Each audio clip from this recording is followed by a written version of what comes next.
राम राम। नमस्ते। वंदे मातरम। दिन 7 अक्टूबर 2023, शनिवार।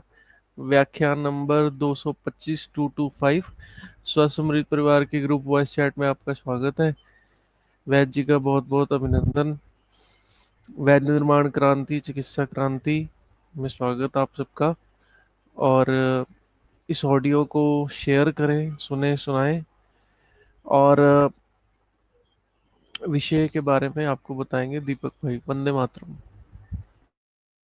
जी, सभी को नमस्ते, राम राम, वंदे मातरम, जय धन्वंतरी। सभी श्रोतागण का आयुर्वेद विषय पर आलोचना सत्र में स्वागत है। स्वस्थ समृद्ध परिवार की ओर से आप सभी का स्वागत करता हूं और हम सभी के चहेते, हम सभी के प्रिय वैद्य श्री सत्यवान नायक जी का इस आयुर्वेद विषय पर आलोचना सत्र में स्वागत करते हैं हम सभी। तो आज का जो विषय है भ्राजक पित्त है। हम सभी पढ़ रहे हैं, इसकी चिकित्सा जान रहे हैं विभिन्न कल्पों के माध्यम से। और भ्राजक पित्त का 225वां व्याख्यान संख्या, और जो मुख्य बात है भ्राजक पित्त का आज जो होगा 30वां भाग होगा। तो हम सभी बहुत सारी बातें नियमित रूप से शास्त्रों के माध्यम से, आयुर्वेद शास्त्रों के माध्यम से, विभिन्न प्रकार के जो आयुर्वेद के शास्त्र ग्रंथ हैं जो कि विलुप्त प्राय हो रहे हैं, वैद्य जी उस ग्रंथों से सूत्रों को, सिद्ध योगों को, सूत्रों को, आयुर्वेद के योगों को, कल्पों को समाहित करके हम सभी के बीच में परोस रहे हैं, ज्ञान दे रहे हैं। इसके लिए सदैव भी आप धन्यवाद के पात्र हैं। कल बहुत सारे शास्त्र जैसे जहाक की संहिता, जिसे जय संहिता भी कहते हैं, उससे बहुत ही अच्छे सूत्र हम सभी को वैद्य जी बताए थे, जो कि ग्रंथ अभी विलुप्त प्राय हैं।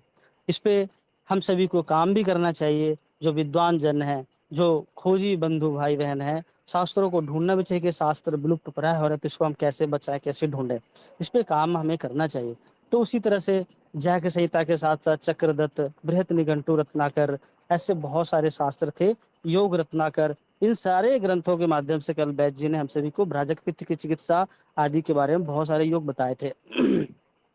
त्रिजात के बारे में, चतुर्जात के बारे में, तिल बाकुची योग के बारे में, गद निग्रह के आधार पे कि भ्राजक पित्त कैसे ठीक होता है, शुद्ध गंधक को घी के साथ लेने से कैसे जो है कि भ्राजक पित्त ठीक होता है, रस रत्न समुच्चय के आधार पर वैद्य जी ने कल बताए थे। चित्रगाति गुटिका, त्रिवृत के बारे में, गुगुलु पंचसिक्त घृतम आदि आदि बहुत सारे योग कल हम सभी जाने थे और समझे थे कि इन सभी योगों के माध्यम से हम सभी एक वैद्य जन युक्ति लगा करके, समझ करके कैसे भ्राजक पित्त से संबंधित रोगों को कैसे ठीक करते हैं, और जो मूल कारण है उसको ठीक करके कैसे हम एक जीवन को बचाते हैं, मनुष्य को आरोग्य करते हैं। इन सभी बातों को जाने थे और समझे थे। उसी कड़ी में, उसी श्रृंखला में आगे हम सभी सिद्ध योगों को, मतलब भ्राजक पित्त की चिकित्सा में विभिन्न कल्पों के बारे में आगे और भी जानना है और समझना है।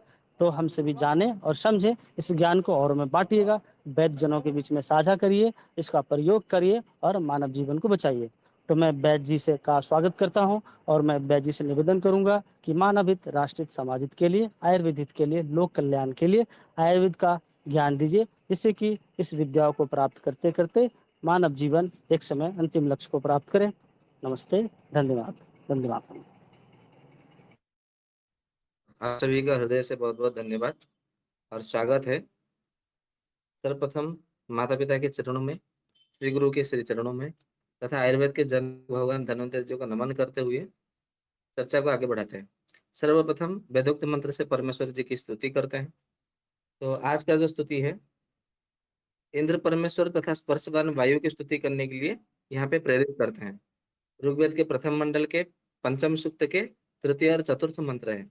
तो इसमें ऐसा कहा गया है, सघानो योगो आभुवच्छ राये सपुरंध्याम गमद बाजभिरासनः। ये चतुर्थ मंत्र, तृतीय मंत्र है। चतुर्थ मंत्र में यस्य संस्थे न वृण्वते हरि समस्सु शत्रवः तस्मा इंद्राय गायतः। अब इसके अर्थ को समझने का प्रयास करते हैं। तो इसमें अर्थ में ये कहा गया है कि जो इंद्र, परमेश्वर तथा स्पर्शवान वायु है, हम लोगों के सब सुखों के सिद्ध कराने वाले, वह पदार्थों को प्राप्त कराने वाले योग तथा वे ही उत्तम धन के लाभ के लिए और वे अनेक शास्त्रों की विद्याओं से युक्त बुद्धि में प्रकाशित हो। इसी प्रकार उत्तम अन्न और विमान आदि सवारियों के सह वर्तमान हम लोगों को उत्तम सुख होने का ज्ञान देता तथा वो यह वायु भी इस विद्या की सिद्धि में हेतु होता है।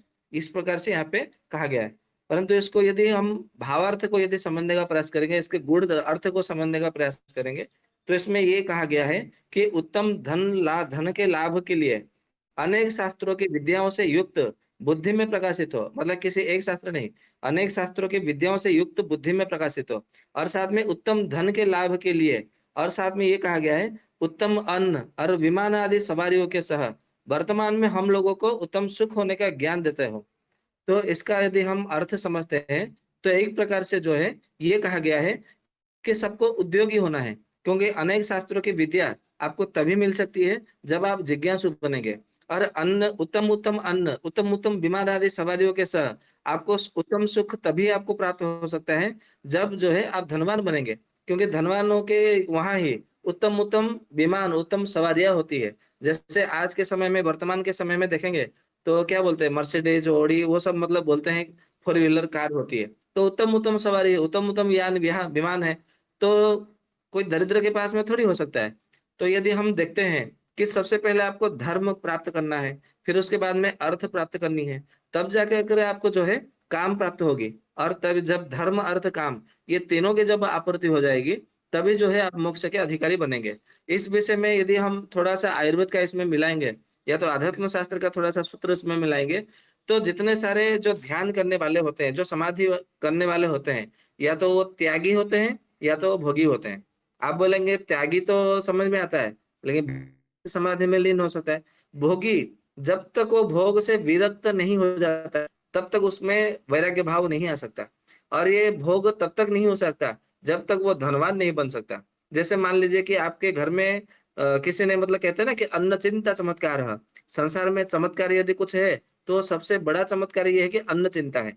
यदि मान लीजिए कि आप घर से जब निकले कहीं पे ध्यान करने के लिए, या समाधि में समाधि तो नहीं कर सकते, ध्यान करने के लिए यदि मान लीजिए कहीं पे निकले, और आपके घर से निकलते ही बोल दिए घर पे आपके माता पिता या तो बहन भाई या तो पत्नी कोई बच्चे ऐसा बोल दिए कि घर में चावल नहीं है, या तो गेहूं नहीं है, ऐसा सब्जी नहीं है, ये नहीं है, वो नहीं है, आपको लाते लाएंगे, तो ये जो है भोजन बने करके तैयार होगा और सब हम सब भोजन करेंगे।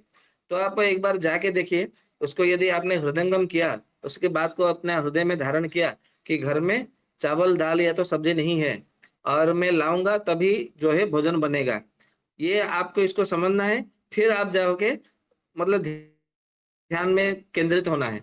कहीं पर भी जाइए, आपका मन जो है ध्यान में नहीं लगेगा, आपका ध्यानस्थ ही नहीं होगा, मन एकाग्रता ही नहीं होगा। क्यों नहीं होगा?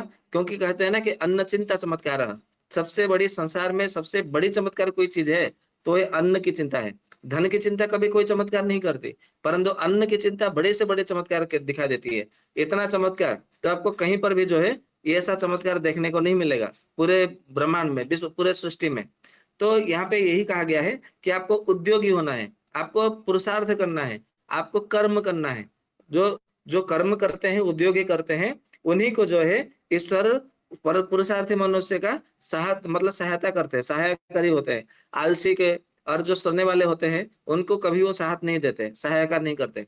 चतुर्थ मंत्र में कहा गया है कि हे मनुष्य, तुम लोग जिस परमेश्वर अर्थात सूर्य के पदार्थों को प्राप्त करने वाले बल और पराक्रम तथा प्रकाश और आकर्षण इस संसार में वर्तमान है, जिनके सहाय से युद्धों में वैरी लोग अच्छे प्रकार बल नहीं कर सकते, उस परमेश्वर अर्थात सूर्य लोक को उनके गुणों की प्रशंसा कह और सुन के यथावत जान लो। मतलब यहाँ पर जो है सूर्य भगवान को परमेश्वर के साथ में तुलना किया गया है। ऋग्वेद के प्रथम मंडल के पंचम सूक्त के चतुर्थ मंत्र में यहाँ पे साफ साफ कहा गया है, तुम लोग जिस परमेश्वर अर्थात सूर्य के पदार्थों को प्राप्त करने वाले बल पराक्रम प्रकाश और आकर्षण, अर्थात यदि जैसे मतलब आयुर्वेद का सूत्र है कि आरोग्यम भास्कराते चेत, यदि आपको आरोग्य चाहिए तो आपको सूर्य की उपासना करना पड़ेगा, सूर्य भगवान को प्रतिदिन अर्घ्य देना पड़ेगा, सूर्य नमस्कार करना पड़ेगा, तब जाके आपको आरोग्य की प्राप्ति होगी। चाहे आपके भीतर कोई भी रोग हो, कैसा भी रोग हो, यदि आप सूर्य नमस्कार करते हैं, सूर्य भगवान को अर्घ्य प्रतिदिन देते हैं, तो आपका रोग जो है वो सने सने ठीक होने लगेगा। सने सने अर्थात धीरे धीरे ठीक होने लगेगा।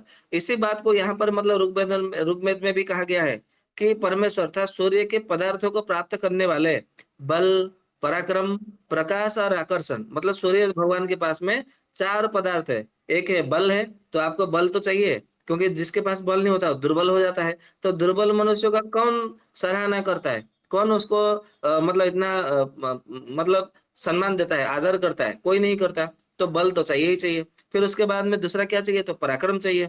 तो पराक्रम भी जो होता है, मतलब पराक्रम में होता है, तो उसके बड़ी सम्मान करते हैं। फिर उसके बाद में प्रकाश। प्रकाश का अर्थ यहाँ पे आपको तेज की ओर से लेना है। जो तेज, ओज, वीर, इसको जो कहते हैं ना, तो सूर्य भगवान के माध्यम से जो है प्रकाश, यानी कि आपके शरीर में तेज प्रकाश होता है, तेज का प्रकट होता है। फिर उसके बाद में कहते हैं आकर्षण। जो जिसके शरीर में मुखमंडल पर तेज होगा, आकर्षण तो ऐसे ही बने रहेगा। लोग बोलेंगे अरे बाप रे, कितना मतलब तेज है उसके चेहरे में, देखो देखो देखो कितना तेज है, कितना ओज है। तो ये तो तेज जो आकर्षण के कारण, तेज के कारण आकर्षण आता है। तो आप भगवान सूर्य को क्यों नमन करते हैं? क्योंकि उनको तेज है। इसीलिए तो कहा जाता है कि सूर्य भगवान है, सकल शक्ति के भंडार है, ऐसा कहा जाता है आयुर्वेद में। तो फिर उसके बाद में कहते हैं कि जिनके सहाय से युद्धों में वैरी लोग अच्छी प्रकार बल नहीं कर सकते, अर्थात जिनके सहाय से युद्धों में, अर्थात आप सूर्य भगवान के सहायता से युद्ध में, तो युद्ध कौन सा है? ये सारा संसार ही तो एक प्रकार से युद्ध है, महासंग्राम है, महायुद्ध क्षेत्र है, ये धर्म क्षेत्र है, ये कुरुक्षेत्र, ऐसा कहा जाता है। तो इसमें आपको वेरी लोग अर्थात कौन सा? तो आपको शक्ति क्या मिल रही है? तो आरोग्य की शक्ति मिल रही है। तो आपका शत्रु कौन हुआ? तो सबसे पहला शत्रु हुआ आपका रोग। तो रोगों से लड़ने के लिए आपको इतना मतलब रोग प्रतिरोधक शक्ति बढ़ जाएगी कि आपके शत्रु आपके ऊपर अच्छी प्रकार बल नहीं कर सकते, अर्थात आपको रोग नहीं होगा, इसका ये अर्थ है। उसके बाद में कहते हैं कि उस परमेश्वर अर्थात उस सूर्य लोग को उनके गुणों की प्रशंसा कहो और सुन के यथावत जान लो। अर्थात यहाँ पर जो है सूर्य भगवान को प्रतिदिन उनको स्तुति करनी है। अर्थात किसी के हम गुणों का वर्णन करते हैं, किसी के गुणों की प्रशंसा करते हैं, तो उसको सरल भाषा में कहते हैं कि स्तुति, अर्थात स्तोत्र कहा जाता है। तो इसीलिए हमारे भारत में संस्कृति में कई सारे स्तोत्र है, कई सारे स्तुति है, जो कहते हैं ना कि परमेश्वर की स्तुति करना है, सूर्य की स्तुति करना है, चंद्रमा की स्तुति करनी है, राम की स्तुति करनी है, कृष्ण की स्तुति करनी है। स्तुति का अर्थ क्या होता है? स्तुति का अर्थ ये नहीं कि आप वहां पे साधना कर रहे हैं, कोई मंत्र जप है, वो प्रसन्न हो जाएगा, आपके सामने प्रकट हो जाएंगे, बोलेंगे हे वत्स कोई वर मांग लो, मैं तुम पर अति प्रसन्न हूं, ऐसा नहीं होगा, ऐसा कोई चमत्कार नहीं होगा। वहां पर स्तुति का अर्थ है कि आप उनके गुणों की प्रशंसा कर रहे हैं, आप उनके गुणों की बखान कर रहे हैं। जैसे कोई राजा के पास जाते हैं तो राजा की प्रशंसा करते हैं, कोई पति अपने पत्नी के पास जाता है तो पत्नी के गुणों का रूप की प्रशंसा करने लगता है। ठीक उसी तरह जब आप किसी देवता के पास जाते हैं तो देवताओं के गुणों की प्रशंसा करनी होती है, इसी को स्तुति या स्तोत्र कहा जाता है। तो केवल आपको इतना करना है प्रतिदिन, तो इससे जो है आपके अंदर रोग प्रतिरोधक शक्ति अपने आप में बढ़ने लगेगा। ये प्रकार से मतलब ऋग्वेद में ये कहा गया है। तो ये था आज का हमारा वेदोक्त मंत्र से परमेश्वर की स्तुति करना। अब हम आगे बढ़ते हैं, जो कि प्रतिदिन की भांति एक सूत्र लिया हुआ है। और आज जो हमने सूत्र लिया हुआ है, आनंद संहिता करके एक ग्रंथ है, उसमें से हमने लिया हुआ है। अभी हम जैसे बोले कि बहुत सारे विलुप्त ग्रंथ हो गए, लुप्त ग्रंथ हो गए, ये बिल्कुल सही बात है।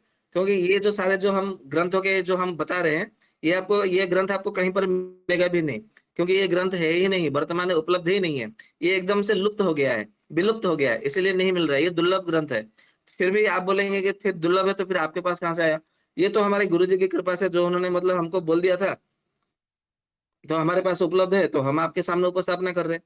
तो अभी आप लोग क्या करिएगा, आपके पास उपलब्ध हो गया, अभी जो है आप लोगों को बताइएगा, तो लोगों को भी लगेगा अरे अभी तो ये ग्रंथ नहीं मिल रहा है, फिर आप हमें कैसे बता रहे हो? तो वो लोग भी आप ऐसा ही बताइएगा कि मैंने किसी और से सुना था तो मैंने आपको बता दिया। तो आपको आगे इसको बढ़ाते जाना है, यही क्रम जो है चलते रहना चाहिए। तो जो जो भी मतलब ग्रंथ हमारे कुछ विलुप्त हुए हैं, तो भी गुरु शिष्य परंपरा के आधार पर थोड़े जो ग्रंथ है वो जीवित रह जाएंगे, मतलब उपलब्ध होते रहेंगे। तो आनंद संहिता के हमने योग लिया हुआ है। तो मतलब क्या है जो योग है वो क्या है? तो कहा जाता है कि यद भक्ष्य कटु तिक्तम अपेक्षते तत्र स्वादु खादति च शिष्यते हितोक्तम जंघा विवेष्टयति हुंकृति मादधाति बालेषु न क्वचन दर्शयते रुचिम च। इसका मतलब सूत्र है। इसका अर्थ यह है, जिसका भ्राजपित्त विकृत हुआ होता है या तो होने वाला होता है, उसके कुछ लक्षण है, आप उन लक्षण से भी जो है आप पहचान सकते हैं या तो जान सकते हैं। तो कैसे मतलब जानना है? तो यहाँ पे कहा गया है यदभक्ष्य अम्ल, अधिक मात्रा में अम्ल रस से सेवन करने की इच्छा होगा कि मुझे अम्ल रस चाहिए, मतलब खट्टी चीजें ज्यादा खाने की इच्छा होगा। और क्या होगा कि कटु अर्थात तीखी चीजें, मिर्च मसाला आदि ज्यादा मात्रा में खाने की इच्छा होगा। और क्या होगा, तिक्त, तिक्त रस जैसे कि नीम करेला आदि, ये रस भी मतलब अधिक मात्रा में सेवन करने को इनको इच्छा होगा। तो यहाँ पे आप देखेंगे अम्ल रस से क्या बढ़ता है तो कफ बढ़ता है, कटु रस से क्या बढ़ता है तो पित्त बढ़ता है, तिक्त रस से क्या बढ़ता है तो वात बढ़ता है। और आपको पता है कि भ्राजक पित्त में कफ पित्त वात ये तीनों जो है भ्राजक पित्त के अंतर्गत ही आ जाते हैं। आपको यदि मतलब याद नहीं है, स्मरण नहीं है, तो भ्राजक पित्त जो शरीर क्रिया विज्ञान में हमने चर्चा की थी, उसको फिर से जो है आप आराम से सुनिएगा। तो जो 16 रोचन के विषय में हमारा चर्चा हुआ था, तो उसमें 16 रोचन में ये वात पित्त कफ के विषय में वहां पे अच्छे से बताया गया है। किसी भाई ने मतलब प्रश्न फोन करके प्रश्न किए थे कि आपने जो भाजपा पित्त का 16 रोचन बताया था, ये तो आपने बताया नहीं कि ये किस ग्रंथ में है, किस शास्त्र में है। तो बता देते हैं, इसका जो शास्त्र यदि हम भूल गए हैं गलती से, ऐसा है कि मतलब कुछ चरक संहिता के इंद्र स्थान से लिया हुआ है भाजपा पित्त का, और सुश्रुत संहिता का सारी स्थान से लिया हुआ है, जिसमें कला और उसमें काय के विषय में बताया गया है, 21 प्रकार के काय के विषय में। ठीक उसी तरह और सारंगधर संहिता जो जो 16 रोचन है, वो 16 रोचन सारंगधर संहिता के प्रथम खंड में लिया हुआ है। तो आप ये तीनों ग्रंथ को जो मिला करके देखेंगे, तो आपको जो है पूरा का पूरा आपको शास्त्रीय प्रमाण आपको मिल जाएगा। भ्राजक पित्त के विषय में पूरी तरह से ये ग्रंथ में बताया गया है। चरक संहिता, सुश्रुत संहिता और सारंगधर संहिता, ये तीनों ग्रंथों को मिला करके आपको जो है आपको पढ़ना पड़ेगा, उसका चर्चा करना पड़ेगा, इसको समझना पड़ेगा। तो ये आपका जो भ्राजक पित्त है वो पूरी तरह से संपूर्ण होगा। तो उसके बाद में क्या कहते हैं कि उसे स्वादु द्रव्य अच्छा नहीं लगता। स्वादु अर्थात मधुर रस, मधुर रस सेवन करने को उसको मन ही नहीं करेगा, उसको अच्छा ही नहीं होगी।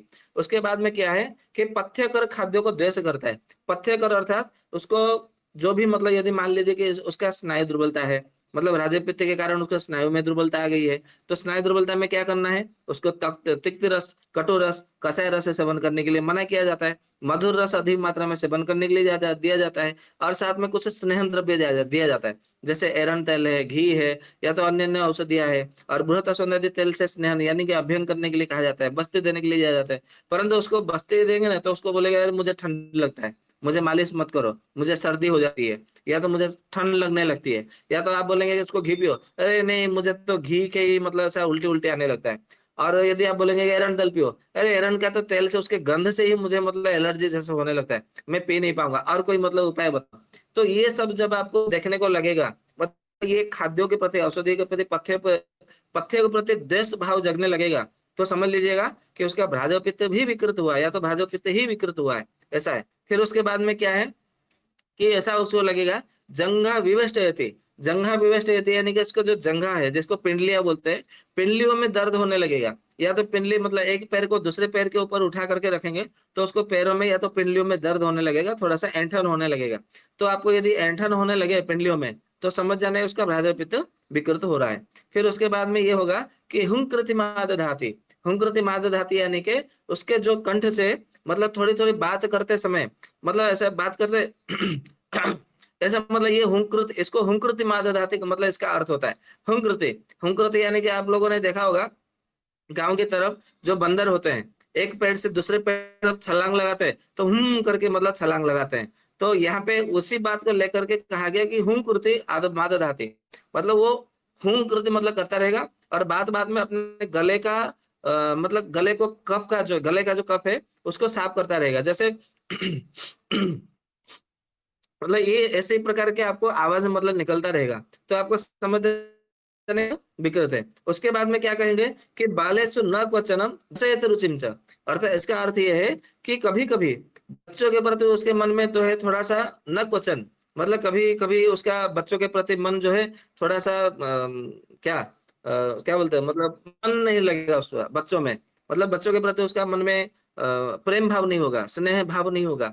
और कभी कभी बच्चों के प्रति एकदम प्रेम भाव होगा, आदर भाव होगा। मतलब ये दोनों जो है एक प्रकार से विरोधाभास जैसा लगेगा, मतलब कभी बच्चों के प्रति प्रेम रहेगा तो कभी बच्चों के प्रति स्नेह प्रेम नहीं रहेगा। इस प्रकार से दोनों प्रकार का आपको जो है लक्षण देखने को लगेगा। यदि ऐसे लक्षण यदि देखने को मिलता है तो आपको तुरंत निश्चित कर देना है भैया तुम्हारे भाजपा पित्त विकृत है, अपने भाजपा पित्त की चिकित्सा करा लो। ठीक है, तो ये भाजपा पित्त को जानने का एक बहुत अच्छा ये था।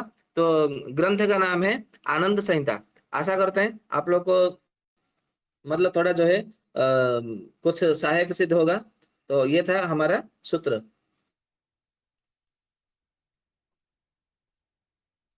अब हम आगे बढ़ते हैं सिद्ध योग की तरफ। तो सिद्ध योग की तरफ आजकल जो शरद ऋतु के कारण सर्दी खांसी जुकाम ये सब मतलब बहुत ज्यादा फैल रहा है, आप लोग को भी पता है। तो ये सर्दी खांसी को जो शरद ऋतु में जो सर्दी खांसी हो रही है, इसको हम कैसे ठीक कर सकते हैं, इसको इसके विषय में आज सिद्धियों के विषय में चर्चा कर रहे हैं। जैसे कि आप लोग को पता है पंसारी के वहां पे आपके वहां अगस्ती नाम का वनस्पति का फूल आपको मिल जाएगा।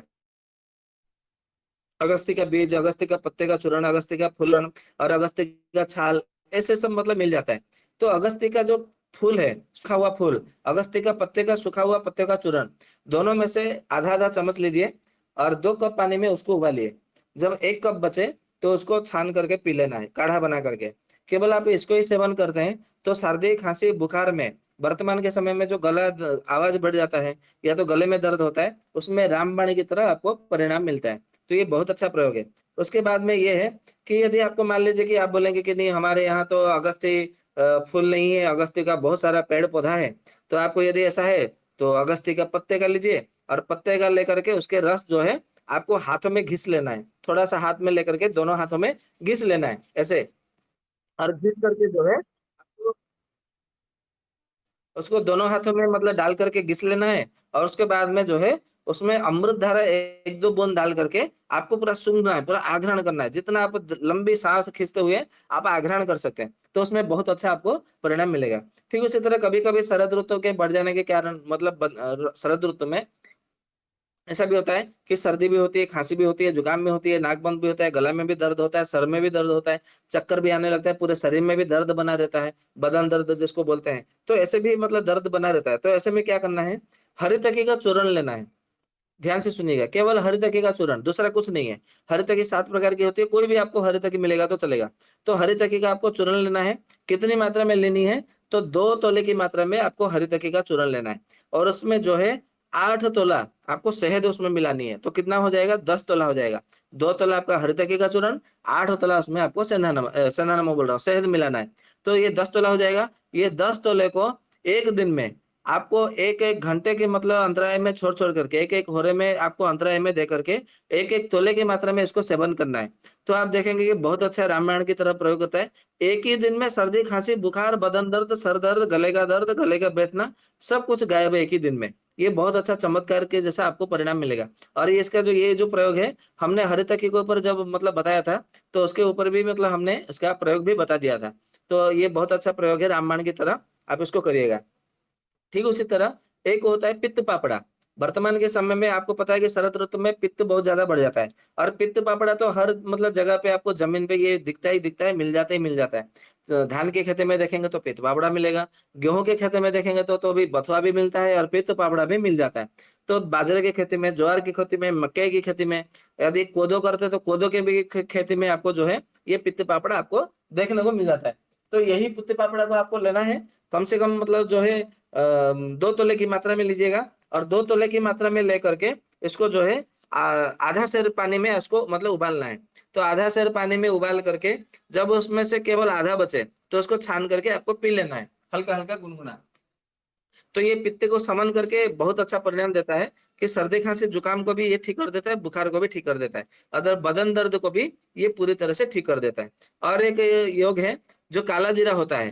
काला जीरे को भी यदि आप मतलब एक पोटली में भर करके उसको सूंघते हैं, आघ्राण करते हैं, तो भी जो है आपका मतलब जो है जो सर्दी खांसी है वो पूरी तरह से ठीक हो जाता है। और बुखार में भी उसमें बहुत अच्छा प्रयोग मिलता है। ये जो काला जीरे का जो प्रयोग है ये आचार्य चक्रपाणी जी ने चक्रदत्त में लिखा है।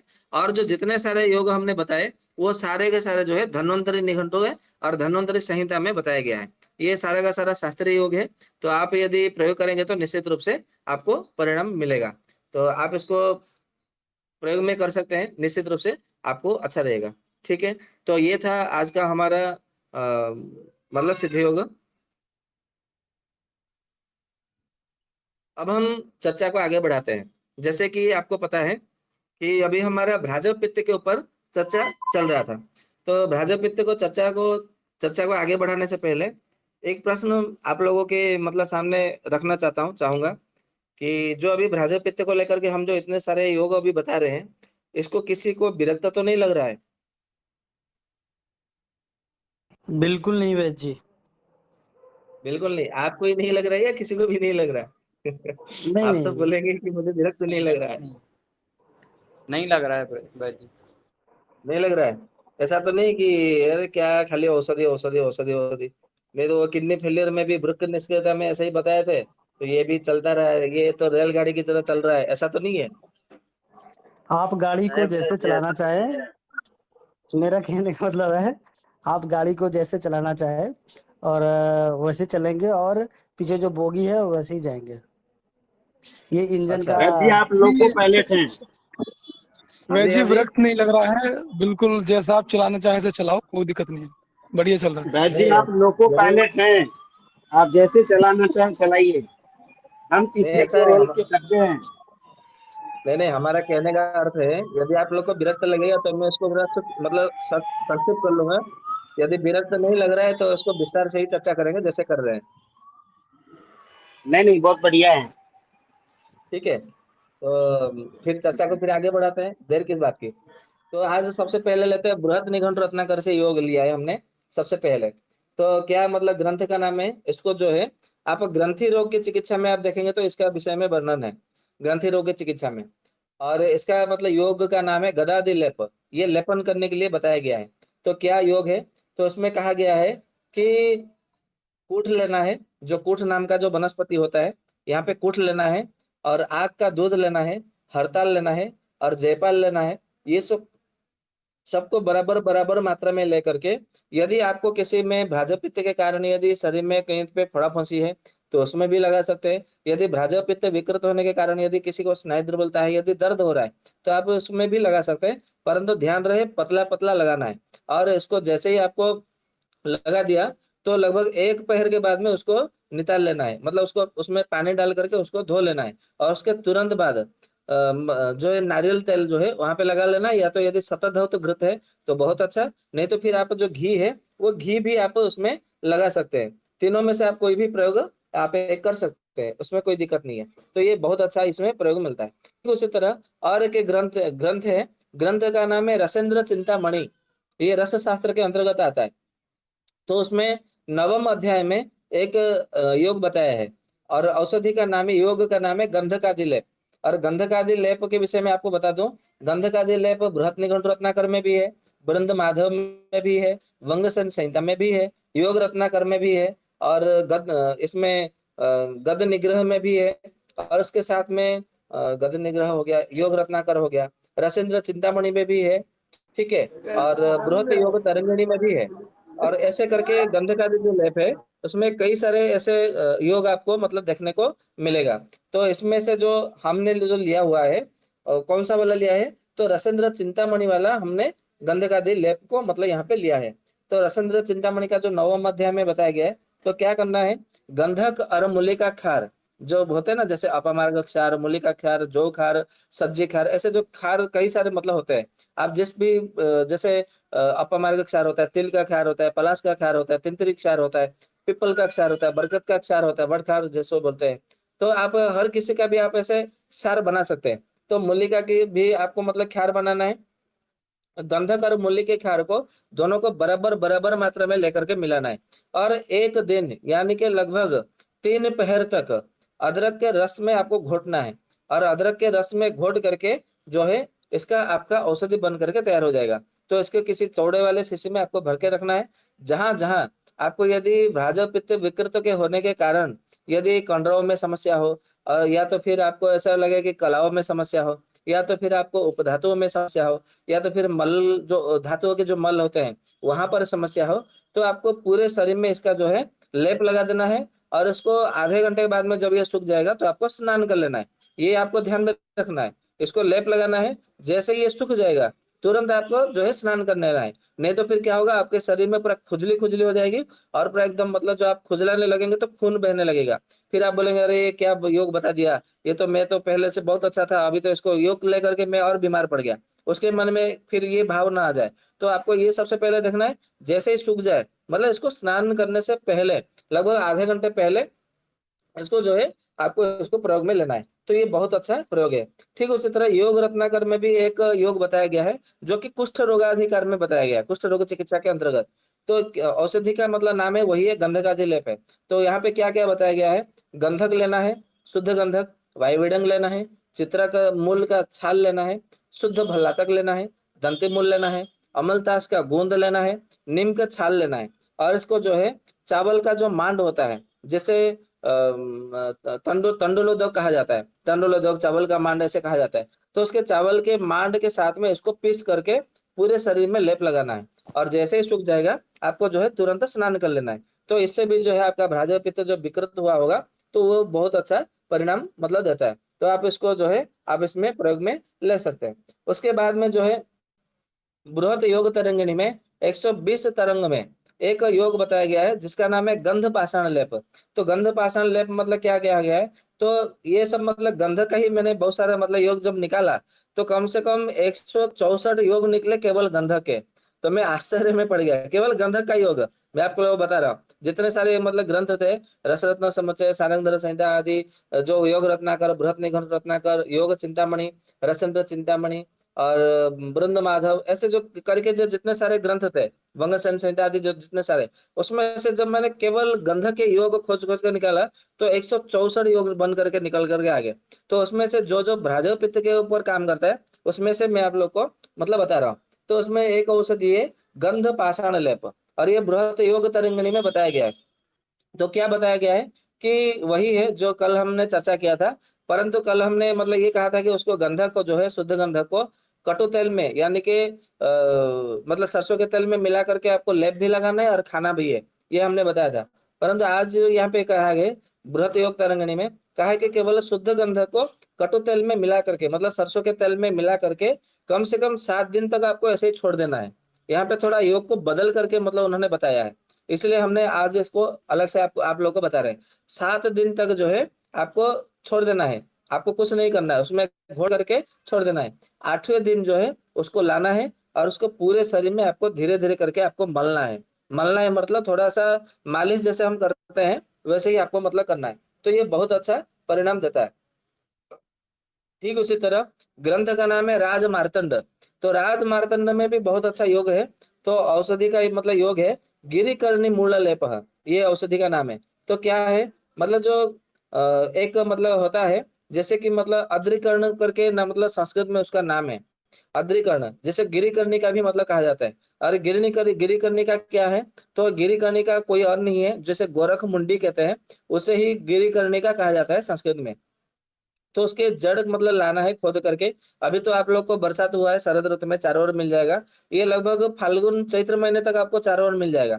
लेकिन जैसे ही धीरे धीरे धूप बढ़ने लगती है तो वो जो पौधा होता है गोरख मुंडी वो जल जाता है, नष्ट हो जाता है। उसके बाद में आपको नहीं मिलेगा। परंतु अभी शरद ऋतु है तो अभी प्राप्त हो सकता है। शरद, हेमंत, शिशिर और वसंत का एक पहला महीना आपको ये पौधा मिलेगा।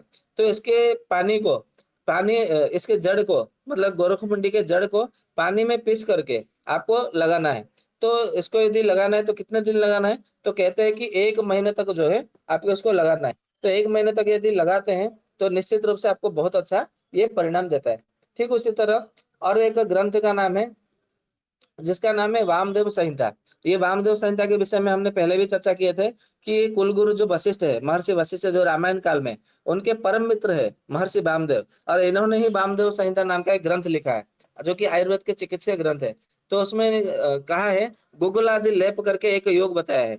तो गुगुलादि लेप में मतलब क्या औषधि आता है, तो कहते हैं कि सबसे पहले गूगल लेना है, फिर काली मिर्च लेनी है, फिर वाइवड़ंग लेना है, सरसों लेना है, शुद्ध कशिश लेना है जैसे कशिश भस्म कहते हैं, फिर राल लेनी है, नागरमोथा लेना है, फिर सरल लेने हैं, सरल काठ लेना है, हरताल लेना है, गंधक लेना है, मनसिल लेना है, कुठ लेना है और कंपिलक लेना है, हल्दी लेनी है, दारू हल्दी लेनी है।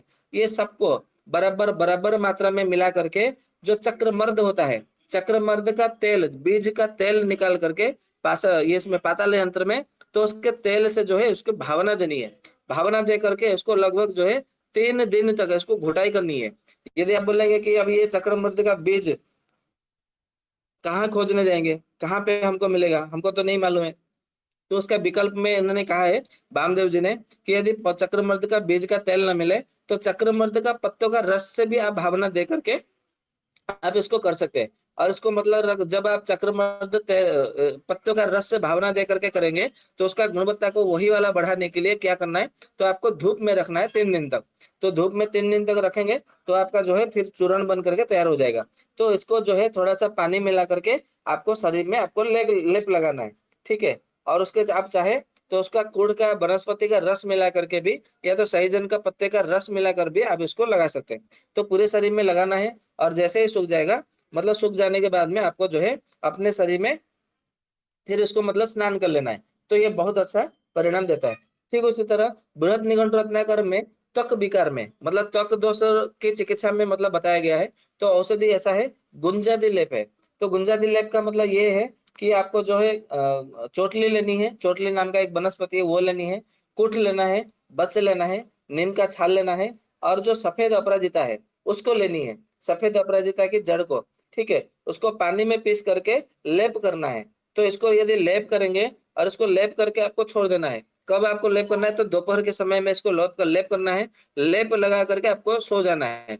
जब आपका आंख खुले, आंख खुलने के बाद में आपको पूरे शरीर में हल्दी लगा करके जो है हल्दी सरसों का तेल मिलाते हुए पूरे शरीर में आपको लगा करके फिर से आपको स्नान करना है, मालिश करते हुए। इसको 2 महीने तक आपको करना है। यदि आपका भ्राजो पित्त विकृत हुआ है तो इसी से जो है ये पूरी तरह से ठीक हो जाएगा।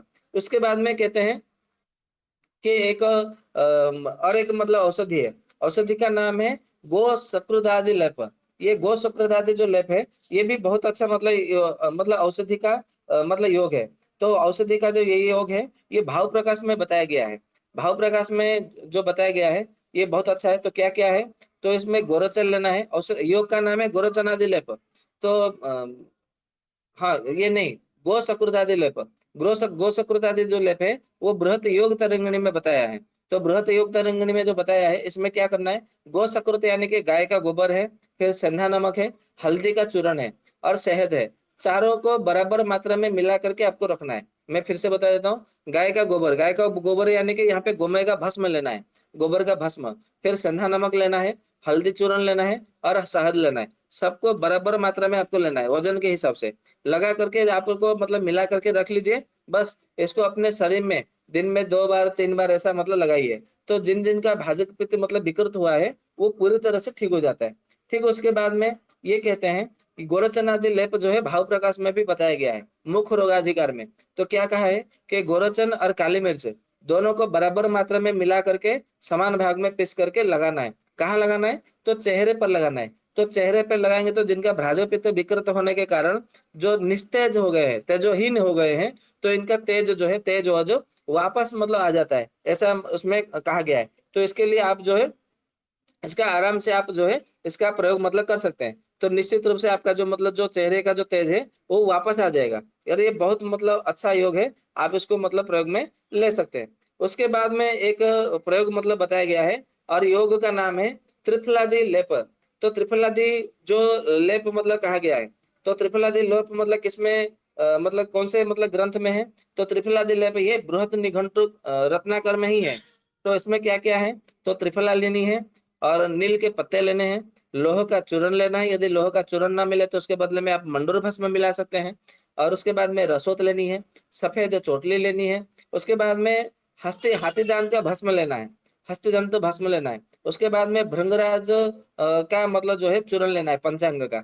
सबको बराबर बराबर मात्रा में मिला करके जो भेड़ होता है, भेड़ जिसको मतलब मैसी बोलते हैं संस्कृत में, जो भेड़ होता है उसके भेड़ के दूध में 1 दिन यानी कि 3 पहर तक उसको बराबर बराबर मात्रा में मतलब जो है लोहे के पात्र में रख करके आपको घोटना है। और लोहे के पात्र में आपको जो है 1 सप्ताह या तो 10 दिन तक जो है आपको छोड़ देना है। उसके बाद में जो है आपको उसको निकालना है। निकाल करके क्या करना है, तो आपको अपने मतलब पूरे शरीर में लगाना है और पूरे शरीर में लगा करके जो है आपको इसको प्रयोग में फिर से जो है स्नान कर लेना है। तो ये बहुत अच्छा ये प्रयोग मतलब होता है। फिर उसके बाद में जो है वैद्य वैद्य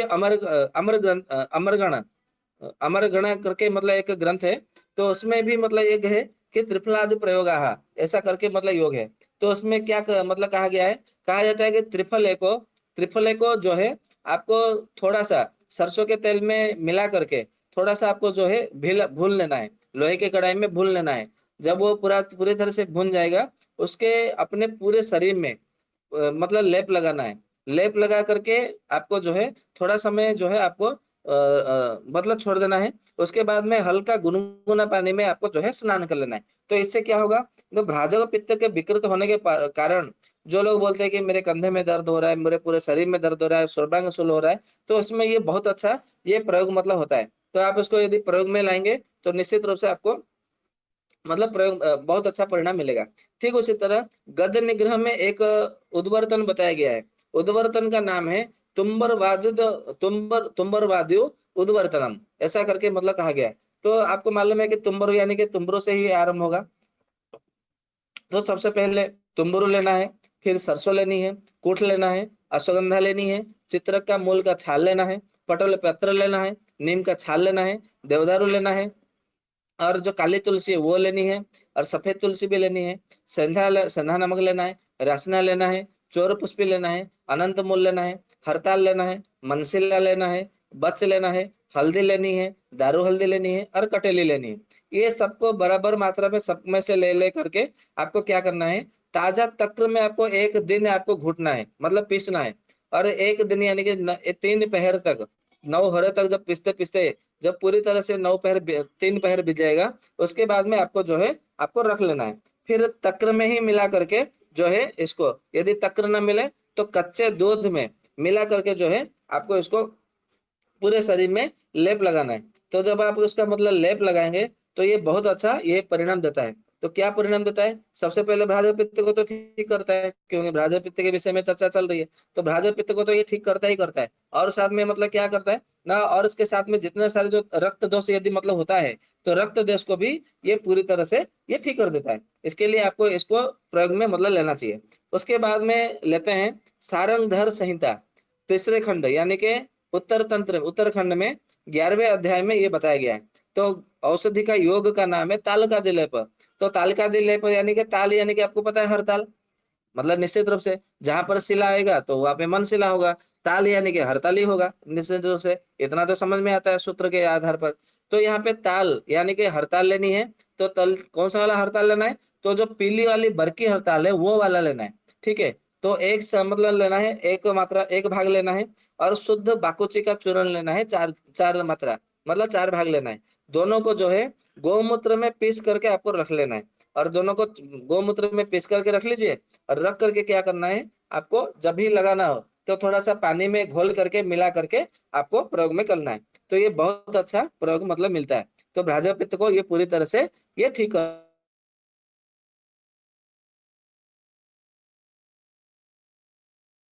मतलब योग है। ग्रंथ का नाम है बृहत निघंट रत्नाकर, और योग का नाम है वही है तालकादि लेपह करके। तो उसमें भी मतलब ऐसा है, थोड़ा सा मतलब बदला हुआ है। तो क्या बदला हुआ है, 1 भाग हरताल लेना है, 2 भाग शुद्ध गंधक लेना है, 2 भाग बाकुची का चूर्ण लेना है। मतलब यहाँ पर जो 1 भाग हरताल और 2 भाग बाकुची था, यहाँ पे जो बृहत निघंट रत्नाकर में 2 भाग गंधक 2 भाग बाकुची का चूर्ण मिलाया। और वैसा ही है, गौमूत्र में पीस करके 3 पहर तक जो है गौमूत्र पीस करके रखना है। और 1 मास के बाद में उसको 1 मास तक छोड़ देना है। और 1 मास यानी कि 1 महीने के बाद में उसको निकालना है, और पूरे शरीर में लेप लगाना है। और उसके बाद में जो है आपको स्नान कर लेना है। और इसको यदि मतलब स्नान करते हैं तो क्या होगा कि आपका जो भ्राजक पित्त है, भ्राजक पित्त को पूरी तरह से ठीक करेगा। और उसके साथ में क्या होगा कि शरीर में पूरा तेजस ओजस कांति को बढ़ा देगा। और आप जो है सबके मनुष्य के सभी प्राणियों के आकर्षण के केंद्र बिंदु बन जाएंगे, ऐसा मतलब उसमें कहा गया है। तो निश्चित रूप से आप इसको प्रयोग में लाएंगे तो आपको बहुत अच्छा मतलब प्रयोग परिणाम मिलेगा। फिर उसके बाद में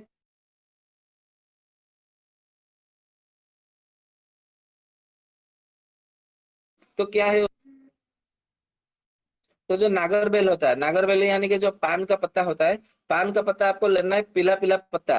ठीक है, ऐसे तो आप बाजार से जब जाएंगे पान की दुकान में तो आपको हरा हरा पत्ता आपको देखने को मिलेगा।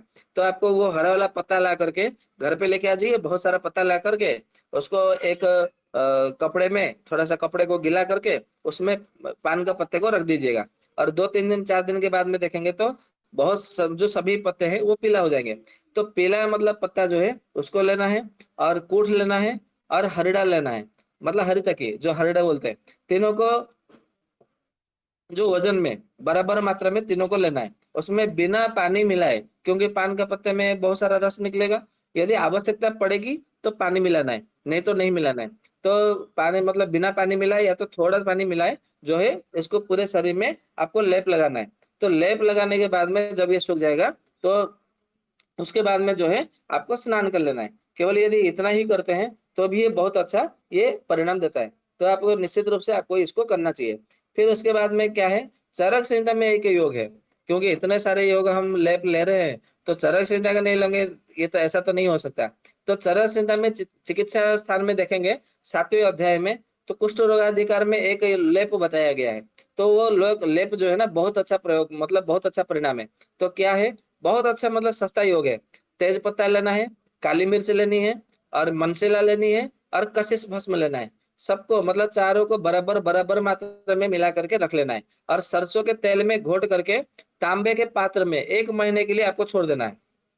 1 महीने तक आपको तांबे के पात्र में किसी तांबे के बर्तन में रख करके 1 महीना छोड़ देना है। अरे 1 महीने के पश्चात आप मतलब निकाल करके इसको जो है अपने पूरे शरीर में लगाइए। और शरीर में लगा करके कब लगाना है, प्रातःकाल सूर्योदय से पूर्व लगाना है। और जैसे ही सूर्योदय मतलब धीरे धीरे हो रहा हो तो सूर्योदय का जो किरण है मतलब सूर्य का तेज है वो आपके शरीर में पड़ना चाहिए। और आपको पीठ दिखा करके मतलब भगवान सूर्य की ओर पीठ मतलब करके आपको खड़ा होना है, मतलब पीछे की ओर खड़ा होना है। और अपने रीढ़ की हड्डी में पीठ में आपको सूर्य का किरण जो है आपको शरीर में लेना है। यदि कोई महिला है तो ऐसे मतलब कोई व्यवस्था कर लीजिए कि जिससे मतलब वो कहीं बाहर दिखे नहीं, और ऐसा करके जो है उनको खड़ा होना है। तो पेट के माध्यम से जो है आपको पूरा सूर्य का तेज जो है अपने शरीर में मतलब प्रवेश कराना है, ग्रहण करना है। उसके बाद में जब सूख जाएगा उसके बाद में आपको जो है आपको जाए जो कि स्नान करना है। तो स्नान करना कहाँ है, तो कहा जाता है कि जिसमें नदी का जल प्रवाहित हो, या तो फिर जिस जो तालाब हो जिसमें कमल का फूल खिला हुआ हो, तो वहां पर यदि स्नान करेंगे तो निश्चित रूप से आपको बहुत अच्छा परिणाम मिलेगा। परंतु आप बोलेंगे कि नहीं हमारे घर में तो 24 घंटे पानी आते हैं, क्या वो पानी नहीं होगा? हमारे घर में तो टंकी मिला हुआ है, टंकी बिठाया हुआ है, बोरिंग का पानी, वो सब नहीं होगा। यदि आपको स्वस्थ होना है तो आपको नदी या तो तालाब के पास में मतलब जाना ही पड़ेगा। तो वो आपको मतलब करना ही पड़ेगा, तो वो अच्छा रहेगा। तो ऐसा आपको मतलब करना है। उसका क्या कारण है, तो आप लोग को मालूम मालूम है जब हम वृक्क निष्क्रियता के ऊपर जब हम चर्चा कर रहे थे, हमारे लिए तालाब कितना महत्वपूर्ण है उसके विषय में हमने वहां पे चर्चा भी मतलब किए थे, बहुत अच्छे से मतलब वहां पे हमने चर्चा भी किए है। तो आप वहां पे मतलब जब देखेंगे मतलब उसको सुनेंगे तो वो सत्र में, तो आप लोग को मतलब समझ में आएगा। उसके बाद में और एक मतलब योग है जिसका नाम है जलादि लेप करके, और ये उसी चरक संहिता में ही मतलब बताया गया है चिकित्सा स्थान में। तो जलादि लेप, तो जलादि लेप मतलब क्या है, जल यानी के सुगंध वाला को जल कहते हैं। जो सुगंध वाला जो वनस्पति होती है उसका संस्कृत नाम जो है जल है। तो यहाँ पर सुगंध वाला 1 भाग लेना है, कुठ जो है 2 भाग लेना है, लोह लोह भस्म या तो मंडूर भस्म आपको 3 भाग लेना है, नाग केसर 4 भाग लेना है, तेज पत्ता 5 भाग लेना है, नागर मोथा 6 भाग लेना है, लाल चंदन 7 भाग लेना है, और कमल का जो नाल है यानी कि कमल नाल जिसको बोलते हैं, पद्म नाल जैसे मुरुनाल नाल कहते हैं, तो वो लेना है आपको 8 भाग। तो ऐसे करके जब आप लेंगे और पानी में मिला करके पीस करके आपको रख लेना है, और लेप लगाना है पूरे शरीर में। तो जिसके पित्त और कफ दोष ज्यादा बढ़ गया है भ्राजो पित्त विकृत होने के कारण, तो उसमें बहुत अच्छा ये परिणाम देता है। आप बोलेंगे ये बात को समन नहीं करेगा क्या, तो इसमें बात को समन नहीं करेगा, क्योंकि आप इसको अच्छे से मतलब ध्यान देंगे, ये सारे के सारे पित्त और कफ को समन करने वाले द्रव्यों का ही इसमें मिलाया गया है। इसके लिए यदि आपको मतलब यदि ठीक करना है तो आपको जो है भाजक पित्त जिनका पित्त और कफ मतलब दोष बढ़ा हुआ है तो उसमें ही जो है ये काम करता है। इसके लिए आपको यहाँ पे जो है थोड़ा सा पित्त कफ जो बढ़ा हुआ है उसको मतलब आपको लेना पड़ेगा। तो ये बहुत अच्छा प्रयोग होता है। ठीक उसी तरह और एक मतलब योग है जिसका नाम है चित्रकादि लेप। अभी चित्रकादि लेप यदि देखेंगे तो कई सारे योग आपको मतलब मिलेगा चित्रकादि लेप करके। जैसे चित्रकादि लेप मिलेगा चरक संहिता में 5वें अध्याय में मिलेगा, 5म अध्याय में। और एक चित्रकादि लेप मिलेगा आपको बृहद माधव में, और एक मिलेगा बृहद निघंट रत्नाकर में, और एक मतलब चित्रकादि लेप मिलेगा आपको किसमें न सारंगधर संहिता में भी आपको एक चित्रकादि लेप मिलेगा। तो यहाँ पे आपको मतलब हमको कौन सा वाला चित्रकादि लेप लेना है, तो चरक संहिता वाला चित्र का लेप लेना है।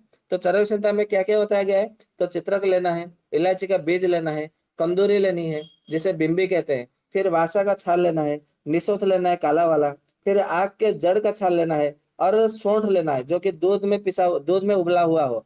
ठीक है। उसके बाद में ये सबको जो है ढाक की राख को, मतलब ढाक यानी कि जो पलाश होता है ना, पलाश की राख भस्म जो है इसको लेकर के 4 गुने गोमूत्र में मिला करके मोटे कपड़े से 21 बार जो है, जैसे क्षार बनाते हैं ऐसे ही क्षार बनाने की विधि से जो है आपको इसको पकाना चाहिए। जैसे मतलब ये पक जाएगा पूरी तरह से, 8 दिन तक जो है इसके चूर्ण को निकाल करके अच्छी तरह से आपको घोटना है। उसके बाद में जो है आपको जब मतलब बन करके आपका औषधि तैयार हो जाएगा, 9 दिन के बाद में इसका आपको लेप लगाना है। ठीक है। तो इस प्रकार से जब आप मतलब इसको प्रयोग में मतलब लेंगे, तो निश्चित रूप से आपको बहुत अच्छा परिणाम मिलेगा। तो आप इसको मतलब प्रयोग में ले सकते हैं। इसमें कोई मतलब आश्चर्यजनक मतलब बात नहीं है।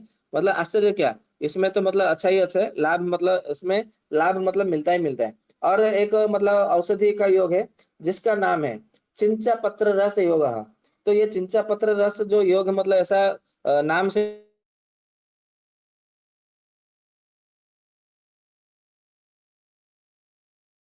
रूप से जो यहाँ पे मतलब ये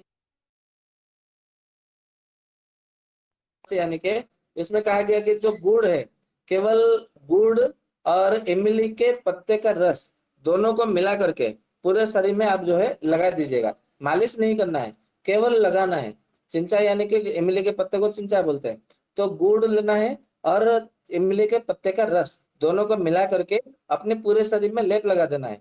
और थोड़े समय के बाद में आपको जो है पानी में अच्छी तरह से, जैसे मतलब कोई तैरता है ना, जिसको तैरना आता है तो कितना पानी में तालाब में चला जाता है तो आधा घंटा 1 घंटे तक वो तैरता रहता है। ठीक उसी तरह आपको भी ऐसे ही करना है। तो आपको तैरते रहना है, या तो आप पानी में आपको जो है डूब करके ही मतलब आपको रहना है, डुबकी लगाते हुए।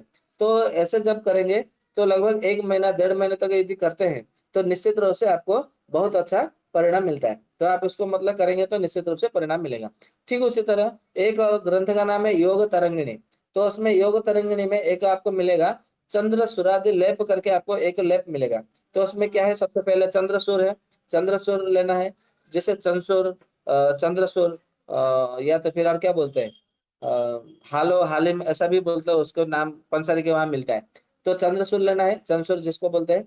फिर उसके बाद में चक्रमर्द का बीज लेना है, चक्रमर्द यानी जिसको पवाड़ के नाम से भी जाना जाता है, उसको लेना है। फिर उसके बाद में क्या लेना है, अतिवेला का बीज लेना है।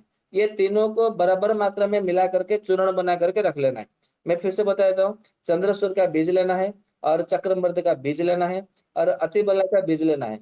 तीनों का बीज लेकर के आपको मिला करके रखना है, पूरी तरह से चूर्ण बना कर रखना है। और उसको चूर्ण बना के रख लीजिएगा, और उसको पानी में मिला करके या तो तक्र में मिला करके, सबसे पहले तक्र में इसको 3 दिन तक उसको रख दीजिएगा मिला करके, 3 दिन केवल तक्र में। और हर दिन तक्र आपको बदलते रहना है। चौथे दिन के बाद में उसको थोड़ा सा धूप में सुखा करके इसको शीशी में भर कर रख लीजिएगा। बस औषधि तैयार है, आपको और कोई चिंता करने की जरूरत नहीं है। इसको खाली आपको मतलब थोड़ा सा पानी में मिला करके पूरे शरीर में आपको जो है लेप लगा देना है। बस इतना ही करनी है और कुछ नहीं करनी है। यदि आप इतना ही मतलब करते हैं, फिर उसके बाद में स्नान कर लेते हैं, तो इसमें बहुत अच्छा आपको परिणाम मतलब बहुत अच्छा परिणाम मिलेगा। तो ये परिणाम मिलेगा कि आपका भ्राजय पित्त ठीक होगा, और साथ में क्या ठीक होगा, तो आपके शरीर में जिनके भी जो 7 कलाएं विकृत होती है, 7 कला या तो 7 धातु उपधातु विकृत होता है, तो उसमें बहुत अच्छा परिणाम देता है। उसके बाद में गद निग्रह का योग है, गद निग्रह और बृंद माधव, ये दोनों ग्रंथ में ये योग आपको देखने को मिलेगा। तो औषधि का नाम है चतुरंगुल चतुरंगुल पर्णादि लेपह करके। तो इसमें जो गद निग्रह में यही योग है, और बृंद माधव भी हम देख रहे थे, तो ये इसमें भी मतलब उस ग्रंथ में भी यही योग है। दोनों में एक ही योग मतलब बताया गया है, इसलिए हमने दोनों का नाम ले लिया। तो आपको जो ग्रंथ देखना है वो ग्रंथ देख लीजिए आप अपने हिसाब से, जो आपके पास हो। तो चतुरंगुल पर्णादि लेप यानी कि शरीर में सबसे पहले क्या करना है कि आपको किसी भी तेल की मालिश करा लेनी है। कितना मालिश करना है, तो उसमें कहा गया है कि कम से कम 12 तोले की मात्रा में तेल जो है उसके शरीर में मालिश करा लेना चाहिए। जिसका शरीर में हृदय पित्त विकृत हुआ हो, सबसे पहले 12 तोला, 12 से 15 तोला तेल जो है, मतलब कितना होगा, 12 से मतलब 100 150 ml से लेकर के 200 ml तक, ऐसा मान के चलिए। तो सबसे पहले इतना मात्रा में तेल जो है उसके शरीर में पूरा मालिश करा दीजिएगा, रोगी के शरीर में। उसके बाद में क्या करना है, अमलतास और मकोए, जिसे काकमाची के नाम से जाना जाता है, और कनेर का पत्ता, ये तीनों में से कोई एक पेड़ का पत्ता यदि मिल जाए, मतलब अमलतास का पत्ता मिल जाएगा तो भी चलेगा, अमलतास नहीं मिलेगा तो आप बोलेंगे हमारे यहाँ मकोई का पत्ता है, तो मकोई का पत्ता चलेगा। यदि मकोई का पत्ता नहीं है तो कनेर का पेड़ है तो कनेर का भी पत्ता ले लीजिए, जिसमें जो पीले पीले रंग के फूल आते हैं, या तो लाल लाल रंग के भी कनेर के फूल आते हैं, या तो सफेद सफेद रंग के भी फूल आते हैं, या तो गुलाबी रंग के भी फूल आते हैं कनेर के। जो भी कनेर का फूल आपको आपके आसपास उपलब्ध हो उसके पत्ते लीजिए, और उसके पत्ते को तक्र में पीस करके, अमलतास का पत्ता हो तो भी तक्र में पीस करके लेप लगाना है, तो मकोई का पत्ता मिले तो भी तक्र में पीस करके लगाना है, यदि कनेर का पत्ता मिले तो भी आपको तक्र में ही आपको पीस करके आपको लेप लगाना है। तो यदि आप लेप लगाते हैं तो इसमें बहुत अच्छा आपको परिणाम मिलता है। तो क्या परिणाम आता है, तो परिणाम ये आता है कि आपका भ्राजक पित्त तो ठीक होता ही होता है, साथ में सातों कलाओं को यदि जिनको विकृत हुआ है तो वो भी ठीक होता है, सातों धातु जिनका यदि विकृत हुआ है तो वो भी ठीक होता है।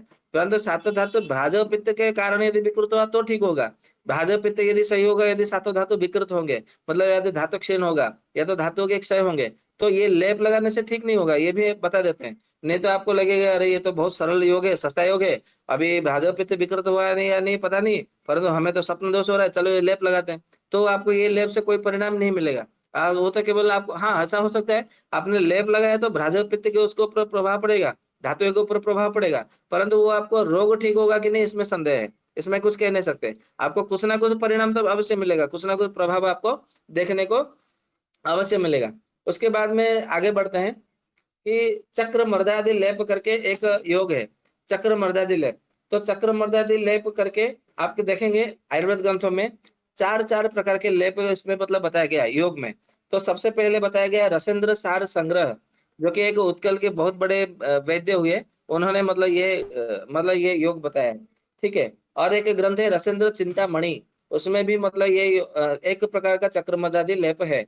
और एक वंग सेन संहिता देखेंगे तो उसमें भी चक्र मर्दादि लेप है। और उसमें और एक है गद निग्रह में भी देखेंगे तो उसमें भी एक प्रकार का चक्र मर्दादि लेप है। और बृंद माधव जो सिद्ध योग है उसमें भी चक्र मर्दादि लेप करके उसमें औषधि एक मतलब वर्णन है। तो अभी हम इसमें चक्र मर्दादि लेप उसमें कौन कौन सा वाला प्रयोग करेंगे, तो इसमें आप जो है गद निग्रह वाला प्रयोग करेंगे, और वंग सेन वाला संहिता वाला प्रयोग करेंगे, और रसेंद्र सार संग्रह वाला हम प्रयोग में करेंगे। तो ये भ्राजक पित्त को ठीक करेगा। तो योग क्या है, तो योग ये है कि चक्रमर्द का बीज लेना है, यानी कि जो पवाड़ का जो बीज होता है उसका बीज लेना है, और उसको कच्चे दूध में पीस करके पूरे शरीर में आप लेप लगा दीजिए। लेप लगाने के बाद में एरंड तेल लगा लगा करके मालिश करते हुए आधा घंटा एक घंटा जब बीत जाए, उसके बाद में जो है आप उसके बाद में गोमय, गोमय यानी कि जो गोबर होता है गाय का गोबर, उसको लगाते हुए पूरे शरीर में लगाते हुए मालिश करते हुए आपको स्नान करना है, जब वो सूख जाएगा। ऐसे कितने दिन करना है, तो कहा जाता है 40 दिन तक करना है। आप 1.5 महीना मान के चलिए, तो 1.5 महीने तक आपको ये प्रयोग करना है। कितना है गया आयुर्वेद ग्रंथों में, हम तो मतलब ऐसे ही मतलब परेशान हो जाते हैं कि पता नहीं कितना खर्चा आ जाएगा, क्या हो जाएगा। ये ऐसा नहीं है, कितने आज इतने सारे योग है, सारे के सारे सरल योग है, सारे के सारे ऐसे, तो मतलब बताइए सुनिए कि खर्चे तो ना के बराबर है, ऐसा कोई इतना ज्यादा महंगा खर्चा नहीं है आयुर्वेद की औषधि आज का जो योग है। उसके बाद में मतलब दूसरा योग बताया गया चक्रमर्दादि लेप, जो कि बंग संहिता में है। उसमें क्या कहा गया है कि जो पवाड़ का बीज है वो लेना है, चक्रमर्द का बीज है, और सफेद जीरा लेनी है। दोनों को बराबर मात्रा में मिला करके जो है आपको पीस लेना है, और पीस करके जो सुदर्शन का जो पौधा होता है उसका पत्ता, उसका पत्ते के रस में मिला करके जो है मतलब पवाड़ का बीज चूर्ण और सफेद जीरा का चूर्ण, ये दोनों का चूर्ण आपको मतलब मिला दिया, और उसके जो है सुदर्शन का पत्ते का रस उसमें मिला दिया, और उसमें आपका जो है मलम की तरह लेप बन गया। बस अपने शरीर में लगाना, मालिश करना आरंभ करिए। जैसे ही सूख जाएगा उसके बाद में स्नान करिएगा, रगड़ रगड़ करके मालिश करिए, रगड़ रगड़ करके स्नान करिए। तो बस, और मतलब जो है आप देखेंगे तो बहुत अच्छा उसमें परिणाम मिलेगा। ठीक उसी तरह गद्द निग्रह में एक चक्र मर्दादि लेप है। तो उसमें क्या है, ये थोड़ा मतलब थोड़ा परिश्रम वाला काम है। क्यों परिश्रम वाला काम है, क्योंकि इसमें ऐसा कहा गया है कि जो पमाड़ का बीज है उसको सेहुड़ के दूध की भावना दे करके फिर गौमूत्र में पीस करके, मतलब कितने दिन भावना देनी है सेहुड़ के दूध की, तो 3 दिन तक, फिर उसके बाद में 4 दिन तक गौमूत्र में आपको पीसते रहना है। तो ऐसे तो 7 दिन तो ऐसे ही निकल गया। फिर उसके बाद में 8वें दिन जो है आपको धूप में आपको सुखाना है। धूप में सुखाने के बाद में जो है आपको उसके बाद में लाना है। एक दिन सुखाने के बाद में। फिर जो है 9वें दिन या तो 10वें दिन जो है आप इसका औषधि का प्रयोग कर सकते हैं। तो इसको जब आप प्रयोग करेंगे तो देखेंगे निश्चित रूप से आपको उसमें बहुत अच्छा परिणाम मिलेगा। तो परिणाम क्या मिलेगा? तो ये परिणाम मिलेगा कि आपका जो भ्राजक पित्त विकृत हुआ है, वो भ्राजक पित्त पूरी तरह से आपका ठीक हो जाएगा। तो इसके लिए आप इसको मतलब निश्चित रूप से आपको अपने प्रयोग में मतलब लेना चाहिए। ठीक उसी तरह और एक मतलब बता दूँ और एक योग बताया है आचार्य चक्रपाणि जी ने चक्ररत्न ग्रंथ में। बहुत ही मतलब अच्छा बढ़िया मतलब योग है, सस्ता योग है। क्या है?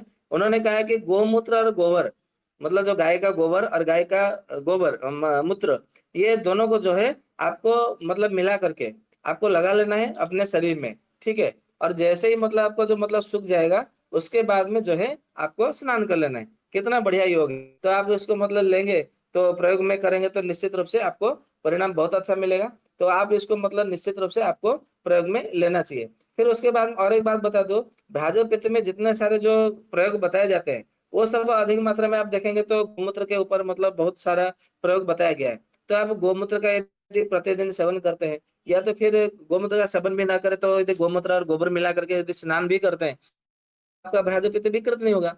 वो तो होने के बाद में आप प्रयोग करेंगे। तो होने से पहले प्रयोग करना जाता है। दिक्कत क्या है? उसमें न कोई नुकसान तो नहीं है।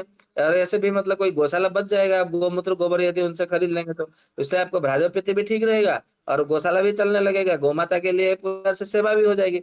तो आपसे एक प्रकार से आप एक प्रकार से सेवा भी कर सकते हैं। उसमें दिक्कत नहीं है। अपना स्वास्थ्य भी लाभ हो जाएगा, कोई गौ माता भी प्रसन्न रहेगी और गौशाला भी चलेगा, हमारा संस्कृति भी बचने लगेगा। ठीक उसी तरह गंध निग्रह में देखेंगे तो एक प्रयोग बताया गया है। तो क्या प्रयोग बताया गया है? तो औषधि का योग का नाम ही है गोमूत्रादि लेप। तो गोमूत्रादि लेप ये जो है गंध निग्रह में बताया गया है। उसमें क्या कहा है कि सेंधा नमक को मतलब 1 तोला सेंधा नमक लेना है और 1 तोला सेंधा नमक में 8 तोला गोमूत्र और 12 तोला तक्र में पीस करके जो है आपको एकदम जो है गाढ़ा बना लेना है। और गाढ़ा बनाने के बाद में आपको क्या करना है? पूरे शरीर में आपको लेप लगाना है। लेप लगाने के बाद में जो है आपको गोमूत्र डाल-डाल करके फिर से रगड़ना है और वो जब पूरी तरह से साफ हो जाएगा, उसके बाद में आपको स्नान कर लेना है। केवल इतना करना है। यदि आप ऐसे भी करते हैं प्रतिदिन, तो भी जो है आपका जो भ्राजक पित्त विकृत है, वो पूरी तरह से ठीक हो जाएगा। अभी तो और एक ऐसा योग आपको बताने वाले हैं, जो भी आपको लगेगा कि ऐसा भी होता है क्या? तो गद निग्रह का ही योग है और योग का नाम है गृह धुमादिलेप। गृह धूम यानी कि जब आप चूल्हे से खाना बनाते हैं, आजकल तो हर कोई गैस से खाना बनाते हैं, तो आपको ये गृह धूम तो मिलेगा नहीं, मतलब घर का धुआं। पहले के क्या करते थे, घर में चूल्हे से लकड़ी से चूल्हे से भोजन बनाते थे, तो घर में धुआं होता था, वही धुआं रख करके जो है औषधि में काम आता था। तो आपको मतलब जानकारी के लिए बता दूं, केवल घर का धुआं आप संग्रह करके रखिए और उसको मतलब जो है जब वो पूरा का पूरा घर का धुआं आप संग्रह करके रखेंगे और उसको इमाम दस्ता में जब कूटेंगे, कूटने के बाद में एक प्रकार से आपको थोड़ा-सा चूर्ण उसमें से मिलेगा, उसको आप छान लीजिएगा, ठीक है? तो कपड़े से छान लीजिए या तो छलनी से छान लीजिएगा, उसको रख लीजिएगा। 1 ग्राम की मात्रा में यदि छाछ के साथ में सेवन करते हैं, तो आप लिख के रख लीजिएगा, जितने प्रकार के उदर के रोग, जितने प्रकार के पाचन संबंधी जितने सारे विकार हैं, पान वायु से संबंधित जितने सारे विकार है, यानी कि मल त्याग, मूत्र त्याग में कष्ट होना, या तो जो मेंसेस के समय दर्द होता है, पेट में दर्द, या तो खुल करके माहवारी नहीं आती है, या तो जिनके शरीर में थोड़ा-सा मतलब जलन बना रहता है, या तो दुर्बलता बनी रहती है, या तो खाने की इच्छा नहीं होती, खाना हजम नहीं होता है। इन सब के ऊपर ये जो गृहधूम है, गृहधूम का चूर्ण है ना, बहुत अच्छा परिणाम देता है। ये बहुत कम लोग जानते हैं या तो फिर जानते नहीं है।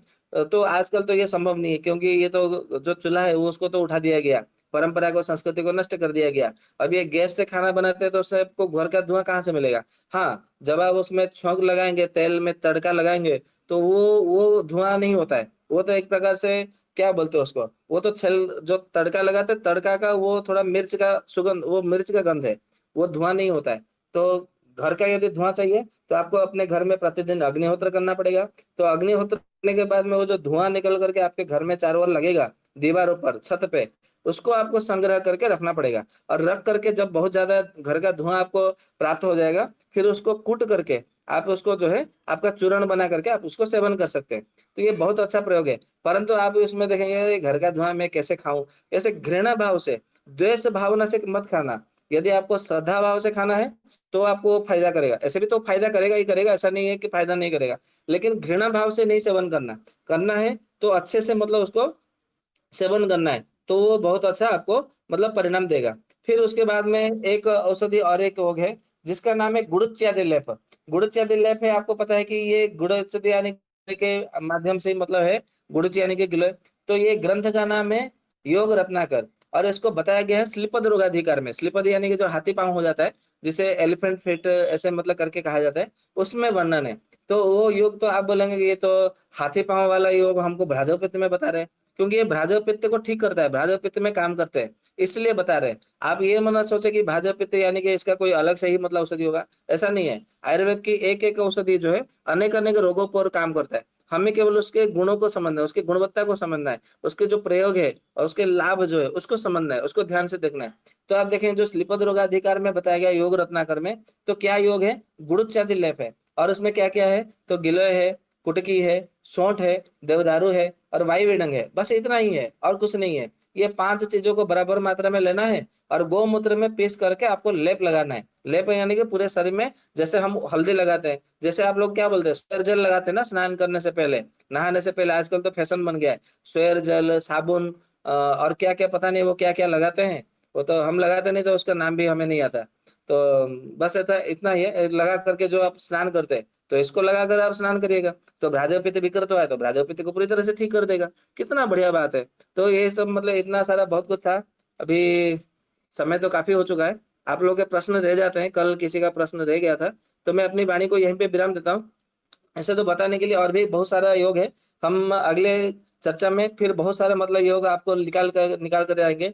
और अगली बार जो है ना, हम आपको रस औषधियाँ कुछ कुछ बताएंगे, क्योंकि रस औषधियाँ अभी तक बताया नहीं है। तो कल वाले सत्र में हम रस योग के विषय में बहुत सारा चर्चा करेंगे कि क्या क्या रस औषधि है, क्या क्या स्वर्ण कल्प की औषधियाँ है, क्योंकि उसको भी हमें नहीं छोड़ना चाहिए। जो समर्थवान है वो सेवन करेंगे, जो समर्थवान नहीं है वो साधारण ये लेप से या तो चूर्ण से, जो बटी गुटी है उससे, या तो फिर काढ़ा से, तेल से, घृत से। तो आप अपने हिसाब से जो आपको लगे कि नहीं मैं इतना खर्चा कर सकता हूँ, या तो मैं नहीं खर्चा कर सकता, तो जो पेड़ पौधे से बताया गया है आप उसका प्रयोग करिए, या तो कुछ नहीं तो गोमय और गोबर से मतलब गोमय और गोमूत्र से मतलब लेप लगा करके स्नान करिए। तो जैसे आपको लगे आप वैसा मतलब कर सकते हैं।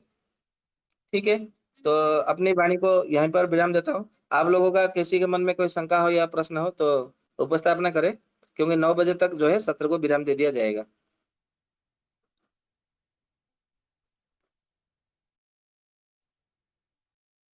राम राम जी। जी राम राम, बोलिए भैया। शुरू में जो आगे के लिए भैया आपकी तो आवाज कट रही है। आप जी जी जी, जैसे ऐसा जिस तो दिन नहीं कि सूर्य मेरा नहीं ही उगता आवाज है कट तो उस रही है। दिन अर्घ देना चाहिए। क्या जी? नहीं नहीं, मेरा मेरा नेटवर्क का समस्या, हाँ ठीक है, मेरे बोलिए। तरफ नेटवर्क का कुछ समस्या होगा। जी जी जी। हाँ, ये बोल रहा था कि जिस दिन सूर्य नहीं उगता है उस दिन अर्घ देना चाहिए कि नहीं। भैया सूर्य प्रतिदिन उगता है, ऐसा ऐसा हाँ। आपके एक क्षेत्र में यदि बादल छा जाते हैं तो बादल ने सूर्य को ढक देता है, बादल के कारण हमें सूर्य दिखाई नहीं देते, परंतु इसका अर्थ ये नहीं कि सूर्य नहीं उदय होता। सूर्य तो अपने समय पे सही समय पे उदय होता है, सही समय पे अस्त हो जाता है, परंतु हमें नहीं दिखाई देते बादल के कारण या किसी अन्य के कारण। तो वो इसमें सूर्य भगवान का दोष नहीं है। आपको जैसे अर्घ्य देना है नहीं वैसे तो आपको अर्घ्य देना ही देना है। अच्छा, वो लाभ करेगा, मतलब वही पूछना। हाँ बिल्कुल लाभ करेगा, क्योंकि ऐसा कहा जाता है दैवाधीनम जगत सर्वम। ये जो सारा संसार है ये देवताओं के अधीन चलता है, किसी और के अधीन नहीं चलता, ये दैव के अधीन चलता है, याद रखिएगा। और ये जो श्लोक हम बता रहे हैं ये तार्क्ष्य संहिता का श्लोक है, महर्षि तार्क्ष्य ने ये लिखा है। ठीक है, दैवाधीनम जगत सर्वम, ये सारा संसार सारा जगत जो है दैव के अधीन है। मंत्राधीनश्च देवता, और सभी देवता जो है मंत्र से ही वशीभूत होते हैं, मंत्र को जप करने से, मंत्र को पाठ करने से ही वो प्रसन्न होकर के आपको कामना को पूरी करते हैं, आपको बल देते हैं, आपको शक्ति देते हैं, आपको जो भी कामना है वो पूरी करते हैं। फिर उसके बाद में कहते हैं कि ते मंत्र ब्राह्मणाधीना, और जितने सारे जो मंत्र है वो ब्राह्मणों के मतलब मुख से यदि आपको प्राप्त हुआ है तो वो आपको बहुत अच्छा वो कार्यकारी होता है। इसीलिए कहते हैं कि तस्मात ब्राह्मण देवता, इसीलिए ब्राह्मणों को ये धरती का देवता माना गया है। इसलिए ब्राह्मणों की पर्यायवाची में आप देखेंगे शब्दकोश में तो ब्राह्मण का एक शब्द पर्यायवाची नाम है भूसूर, भूदेव, एक के मतलब ऐसा भी कहा जाता है, मतलब वो धरती के देवता है, धरती के सूर्य है, ऐसा। अच्छा। ठीक है। और वैद्य जी इसमें इसका इसका कोई मंत्र भी है? किसका? अर्घ देने के लिए कोई मतलब मंत्र? हाँ, उसमें एक मंत्र ऐसा होता है, ओम एहि सूर्य सहस्रांशो तेजोरा से जगतपते अनुकंपय अमाम भक्त्या ग्रहणार्घम दिवाकरम ओम घृणे सूर्याय नमः। ये मंत्र पढ़ करके अर्घ्य देना चाहिए। तो इससे भगवान सूर्य जी की जो है प्रसन्नता बढ़ जाती है, और इनकी कृपा दृष्टि जब आप पर होती है तो आपके अंदर रोग प्रतिरोधक शक्ति बढ़ती है।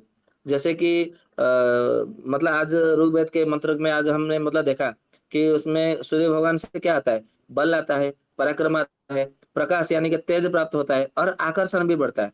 तो ये चारों के चारों आपके मतलब जो है आपके भीतर प्रवेश कर जाएगी, है ना।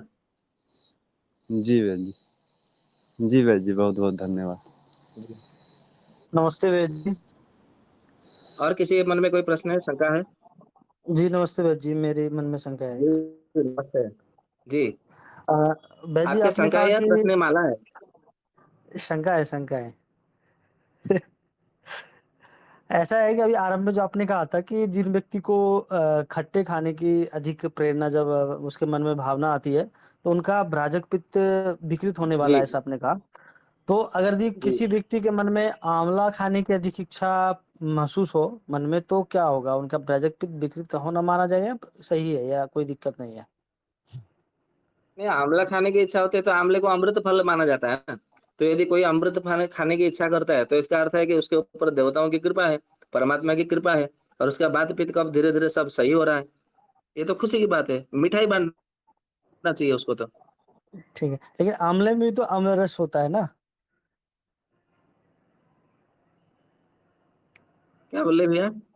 आंवले में भी तो अम्ल रस होता है ना वैद्य जी? अम्ल रस गौण होता है, उसमें आंवले में अधिक होता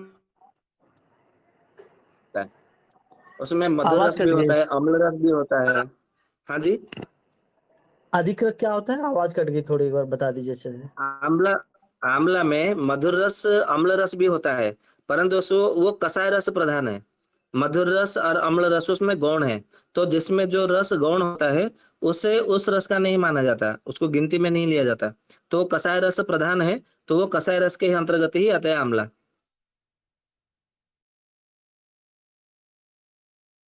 अच्छा, ठीक है, धन्यवाद। आपने एक ग्रंथ का नाम बताया, वैद्य अमरगण। वैद्य अमरगण, ये ग्रंथ अभी कहीं मिलता है? नहीं, कुछ ग्रंथ तो मिल नहीं रहे हैं, तो प्रयास कर रहे हैं कि किसी के पास यदि ताड़पत्र हो, भोजपत्र हो, या तो पांडुलिपि हो, तो उसको संग्रह करने के लिए हम प्रयास कर रहे हैं। जहां जहां हम जाते हैं तो बोलते भी है, आपके क्षेत्र में कोई ताड़पत्र भोजपत्र हो तो जरा बताइएगा कि हमारे जो लुप्त ग्रंथ है उसको उद्धार करना है। इससे हमारा संस्कृति बच जाएगी, आयुर्वेद का प्रचार प्रसार होगा। तो वो ग्रंथ तो अभी,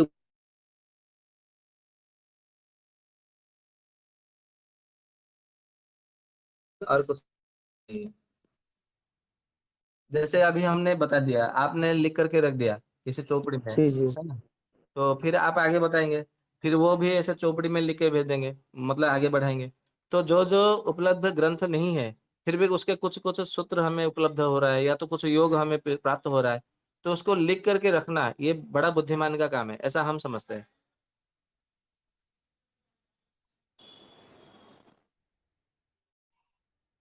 जी जी, धन्यवाद। जी, वंदे मातरम। राम राम। अ, राम राम वैद्य जी। हाँ जी, राम राम। वैद्य वैद्य जी, आपने अभी जो वैद्य जी, आपने अभी सूर्य को सिद्ध योग में आपने जो भी अभी बताया, जितना भी योग उसमें हाँ। एक पहले मनी सिद्ध जी योग पूछिए। आपका बताया। मनी जी पूछिए, बहन जी आप दूसरी बार पूछेगा। जितना भी वैद्य जी आपने सिद्ध योग बताया उसमें एक आपने सीधे को पहले भी बताया था कि अदरक और तुलसी का पत्ता और काली मिर्च का काढ़ा बनाकर ठंडा होने पर शहद के साथ देने के लिए, तो वो भी तो बहुत फायदा करेगा अभी इस शरद ऋतु में। जी, किसी बोले को बोले। सर्दी खांसी बुखार या गले का किसी का भी दिक्कत हो, या सर्दी खांसी बुखार हो, या शरीर में जी दर्द हो, तो उसमें तो बहुत अच्छा काम करेगा। जी जी। जी, हाँ, वो भी तो काम करता है। तो जी, तो भाई जी इसको भी सिद्ध योग में माने। हाँ बिल्कुल, ये सिद्ध योग में ही तो बताया गया है। अच्छा, तो इसको भाई जी खाली पेट देना है कि खाना खाने के बाद देना है? खाली पेट में देना है। अच्छा, क्योंकि इसमें कभी कभी थोड़ा सा गड़बड़ हो जाता है कि खाली पेट दे या खाना खाने के बाद दे, तो उसमें थोड़ा इसमें समझ ऐसा है, में मैं नहीं आपका आता है। इसका, जी जी ठीक है, मैं इसका सूत्र बता देता हूँ। जो लोग भी मतलब सोचते हैं कि इसको खाली पेट लेना है, खाने के बाद में लेना है, कैसे लेना है, ये जो आपके मन में प्रश्न होता है ना, मैं इसका आपको रहस्य बता देता हूँ। इसका सूत्र ही बता देता हूँ, तो आप लोग फिर मुझे कभी दोबारा प्रश्न मत करिएगा, ठीक है। कभी भी ऐसा ध्यान जी भाई रखिए, जी। आपका पैरों से, पैर के अंगूठे से लेकर के कमर तक, क्योंकि हमारा वात पित्त कफ ही तो है, और कुछ तो है नहीं शरीर में। आयुर्वेद का तो यही तो आधार है, आधारशिला वात पित्त कफ है। तो वात हमारा नाभि से लेकर के, कमर से लेकर के पैर के अंगूठे तक है। पित्त हमारा छाती से लेकर के नाभि तक है। कफ हमारा सर से लेकर के छाती तक है, हृदय तक है। सही है, सबको ये तो सूत्र जी भाई याद जी। होगा, है ना। तो जी। आप अभी याद रखिएगा, जब आपको नाभि से यानी कि कमर से लेकर के अंगूठे तक यदि आपको कोई समस्या है, आप औषधि सेवन कर रहे हैं, तो इसको हमेशा खाली पेट में आपको सेवन करना है, ठीक है। और यदि आपको छाती से लेकर के नाभि तक यदि आपको कोई समस्या है, तो आपको खाने से तुरंत पहले या तो खाने के तुरंत बाद आप इसको सेवन कर सकते हैं। ये आपको लाभ करेगा, 100% लाभ करेगा। और यदि आपको सर से लेकर के छाती तक यदि आपको समस्या है और आप औषधि सेवन कर रहे हैं, तो भोजन के लगभग आधा घंटा 1 घंटे बाद में आपको इसको सेवन करना है, ठीक है। जी भाई जी। क्या मेरी आवाज आ रही है आप लोगों को? जी भाई जी, आ रही है जी आ जी। रही है। धन्यवाद। हाँ, ये सूत्र है। ये सूत्र को पूरा मुखस्थ कंठस्थ कर लीजिए। फिर आपको आगे से किसी को भी पूछना नहीं पड़ेगा कि ये औषधि मुझे कब खाना है, कैसे खाना है। आप आयुर्वेद का ना जितना सारा वो सूत्र को ही याद कर लेना है।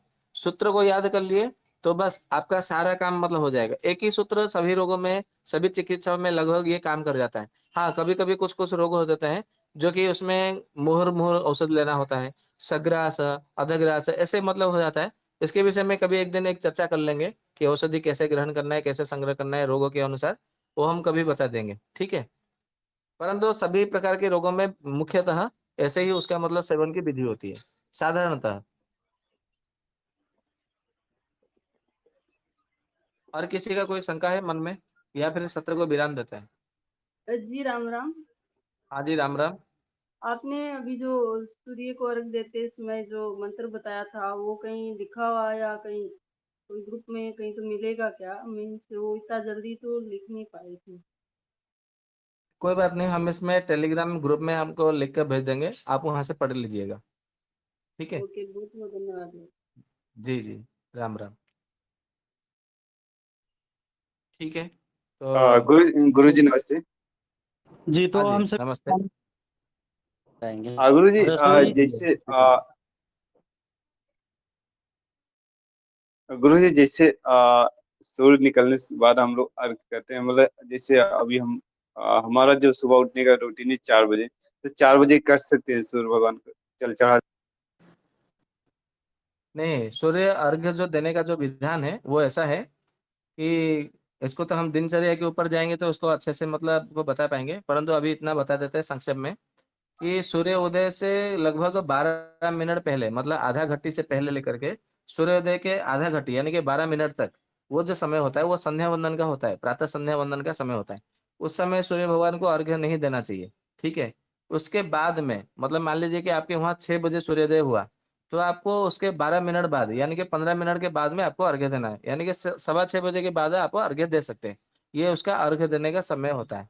आप इसी के आधार पर जो है, इसी नियम के आधार पर आप अर्घ्य देंगे तो आपको लाभ मिलेगा। ठीक है वैद्य जी, धन्यवाद। ठीक है जी, जी राम राम। शांति पाठ कराइए।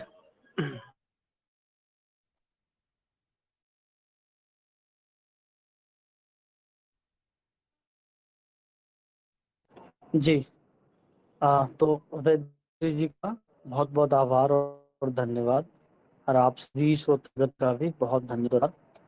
और अ, आज के बहुत ही हम जान तो समझते जाएं। अभी बहुत सारी बातें शेष बची हुई है इस विषय को समझने के लिए। तो आशा करते हैं आप सभी को यह सत्र बड़ा ही रोचक और तथ्यपूर्ण लग रहा होगा। इस विषय से अधिक से अधिक चाहिए, और जो हम सभी का सपना है कि कम से कम सदस्यों की संख्या 100 लोगों तक सत्र में लाइए, जिससे कि सभी लोग लाभ उठा सकते।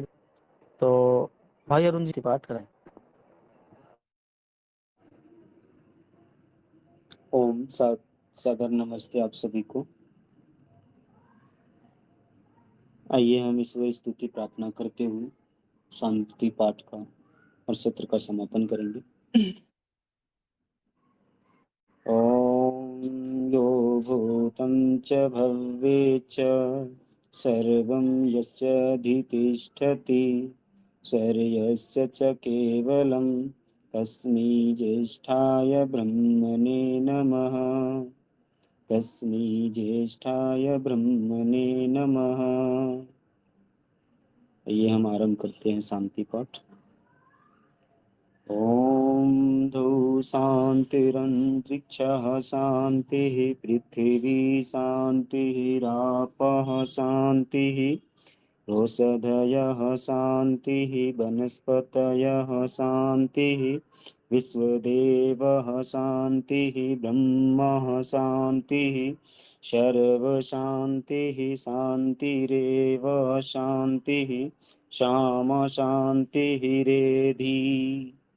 ओम शांतिः शांतिः शांतिः। प्रिय वैद्य जी को बहुत बहुत धन्यवाद सत्र में जुड़ने के लिए और अपने ज्ञान से हम लोगों को ज्ञानित करने के लिए। आज का सत्र बहुत ही अच्छा रहा। इसी तरह से आप ज्ञान देते रहें अन्य अन्य ऋषियों के ग्रंथों के ज्ञान से। और अन्य प्रिय श्रोतागण को भी मेरा सादर प्रणाम। वंदे मातरम। भाई राजीव दीक्षित अमर रहे।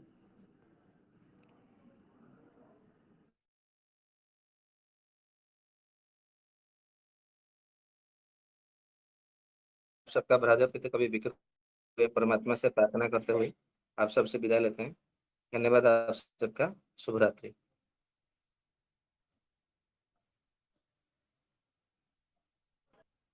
सभी को राम राम, शुभ रात्रि। जय आयुर्वेद, जय धन्वंतरी।